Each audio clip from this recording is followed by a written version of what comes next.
Hey guys, so I literally pray to God that He gives me the strength to be able to say what I need to say without crying the whole time. But I do realize I have been trending today, and things have been said about me to all my true supporters and followers.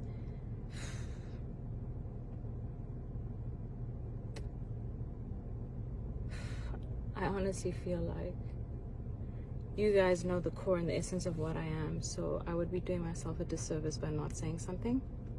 I think probably what I did wrong in the past is brush all of this under the carpet and not say anything, just because I don't like drama. I'm a peaceful person. I prefer to focus on my own things, but I'm different. I've grown, and I think I'm a really strong woman, and I believe other women should never ever let another man step on the name you've built, so you've worked so hard to build.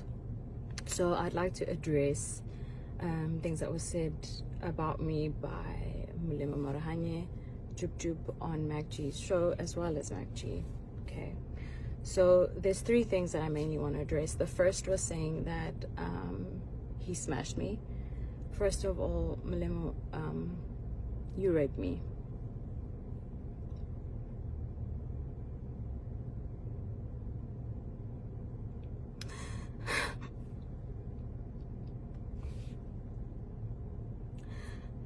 I was raped for 2 years solidly.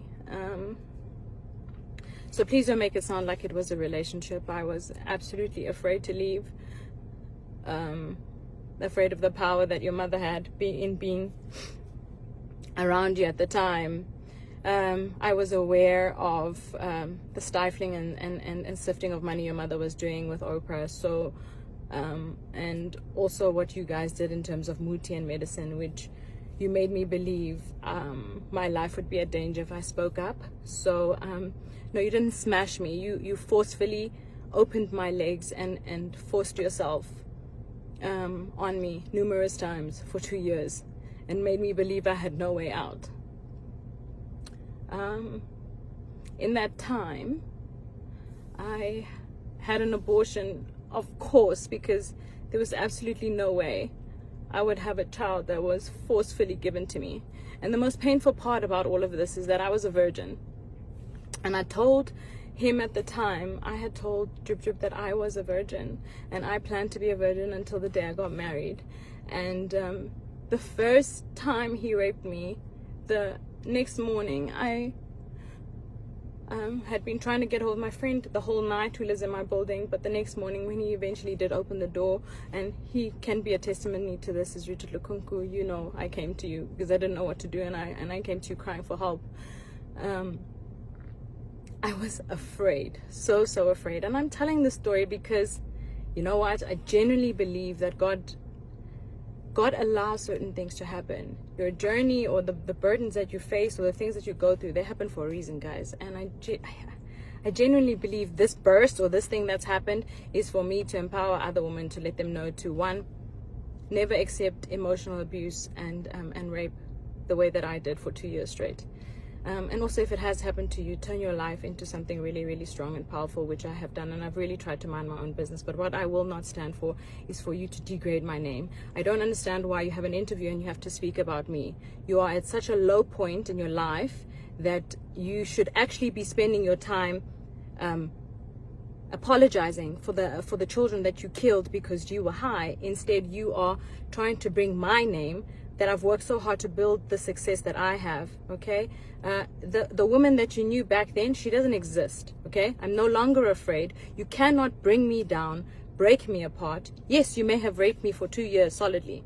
And I want people to know the criminal that you really are. I really wish, you know, that you served a longer jail time, that you were still in prison. You know, just to describe, I've actually never spoken about this. I've never even opened about, I've told my husband in bits and pieces of this time in my life, because I think I actually blocked it out because it was so traumatic to me. But he would do things like wait for there to be people to rape me, because it got boring just to rape me plain and at home. I remember the one time I had my siblings visiting, from school, and he would do it while they were around in the same room so that I wouldn't scream, you know. I want people to know the kind of person that I dealt with. God, this is so not on brand. What the... You know, so I will not allow my name to be dragged in the dirt, and to have some man speak about me like, you're so smooth, you managed to smash me. You didn't smash me, you raped me. You raped me, and I was still a good enough person, and I never ever spoke about it. I focused on my own and carried on with my own life. But what I will not do is let you destroy my name. I wrote a few notes so that I don't forget everything. And the other thing that you said is, I left you because I saw a picture with Kelly. I just want people to know that I left because he tried to kill me. He suffocated me. He literally suffocated me. And I remember that day so vividly. It was like, I prayed to God for the strength to kick him off, which I did. He had locked all the doors. He would lock me in the house sometimes, take my car, monitor my movements. I was in varsity at the time. I would not always be allowed to have my own car. I wouldn't be allowed certain friends.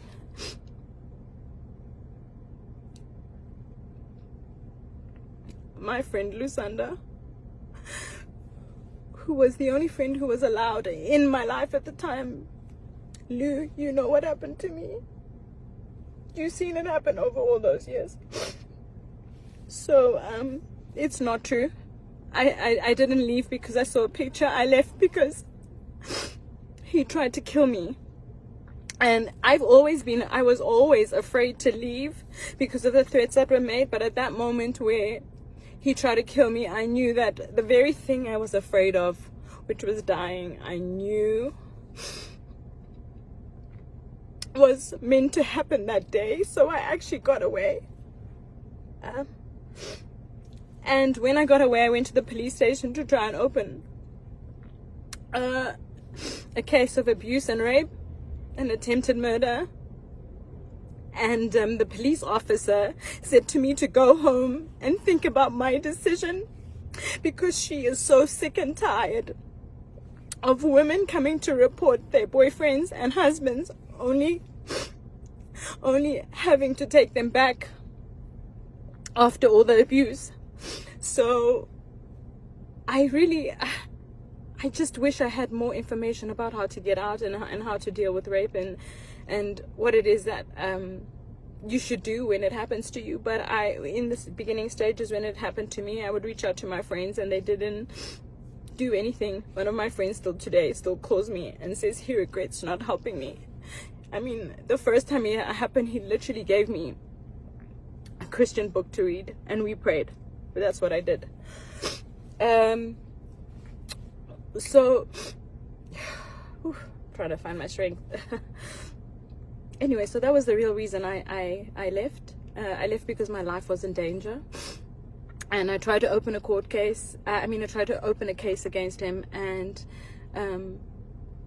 our police system failed me. The lady sent me home because she says that women always go back to gender-based violence. I don't speak about these things publicly, but if you know me and you follow me, you will know that with my skincare business, during Women's Month, we donated money to Future Females to help build homes for gender-based violence for women.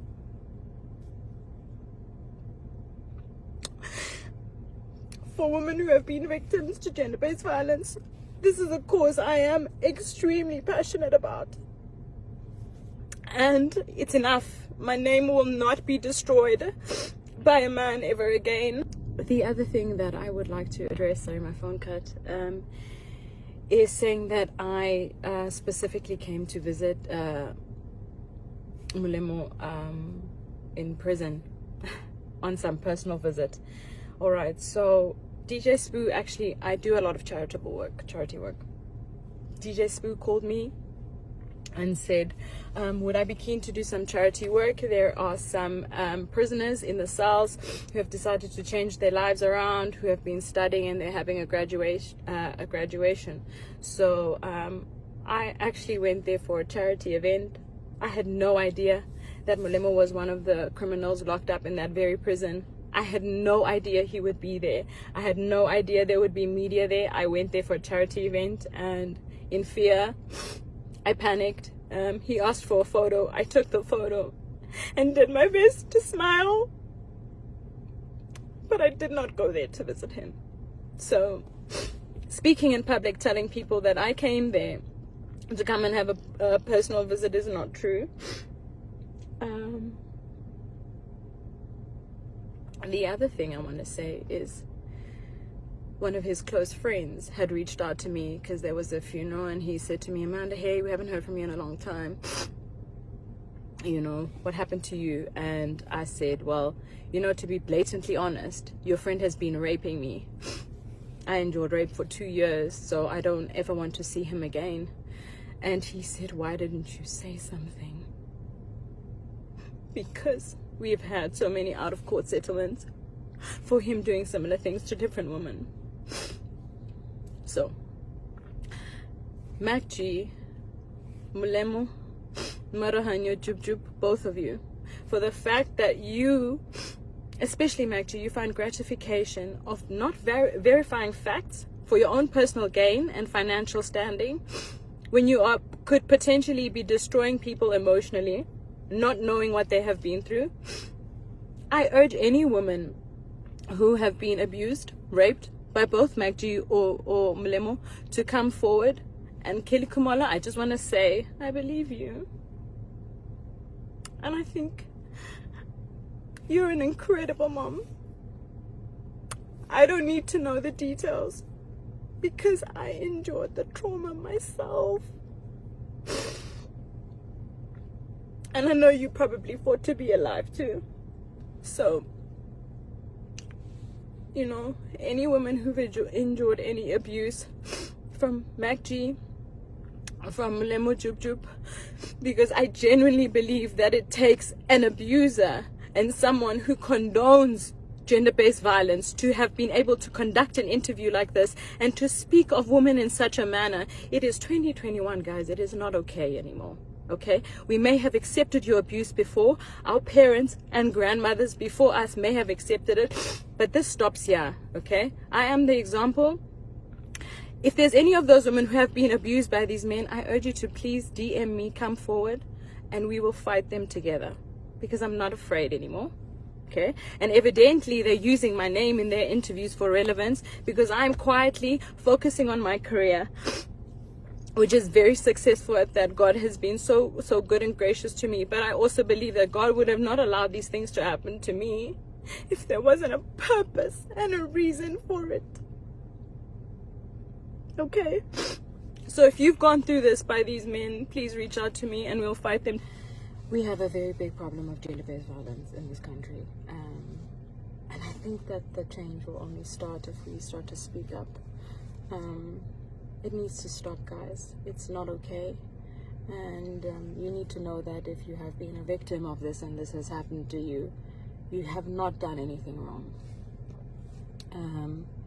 And it is absolutely okay to stand up for yourself. And it doesn't matter what anybody thinks. And don't worry, my biggest thing was, would people believe me? And that was my biggest thing. And the second thing was, would it affect my work? You know, as a female, I genuinely believe we're always fighting double time against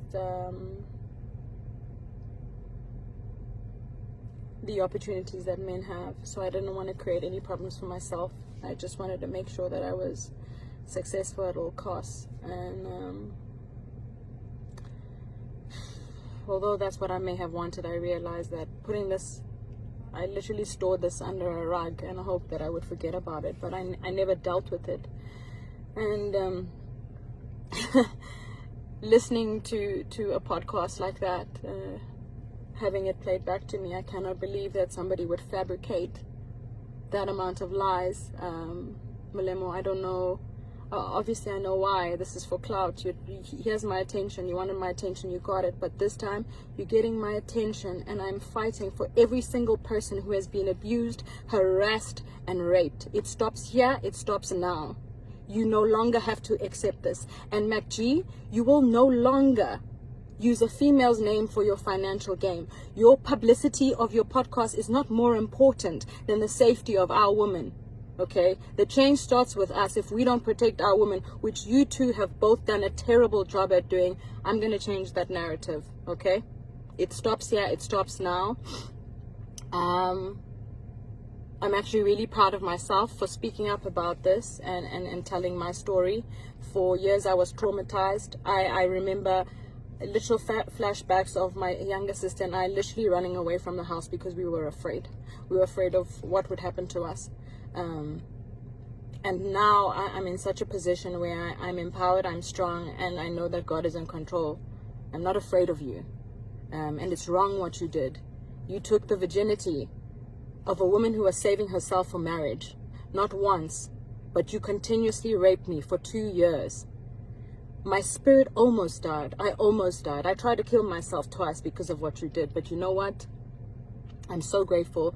I don't regret anything that has happened to me. I think I've come out stronger. A lot of people ask me how come I'm able to keep going that much more, why it is I'm so resilient and so strong. And this is it. This is the proof. When you've gone through so much and you still choose to overcome, like, I'm in a place where I'm fearless. I'm not afraid of you, okay? And I will take you up to court legally for defamation of defamation of character, both MacG and Jub Jub.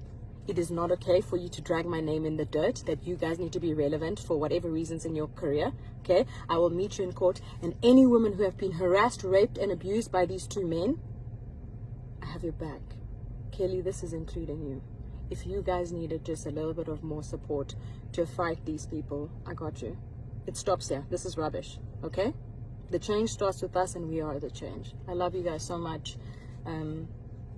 Really, all of you that have been such an important part of my journey and my career, and it's been an amazing opportunity to grow with you, and I think it's important that I share this with you. So yeah, I'm standing for change, and I will fight this, and you will not drag my name that I've worked so hard to build.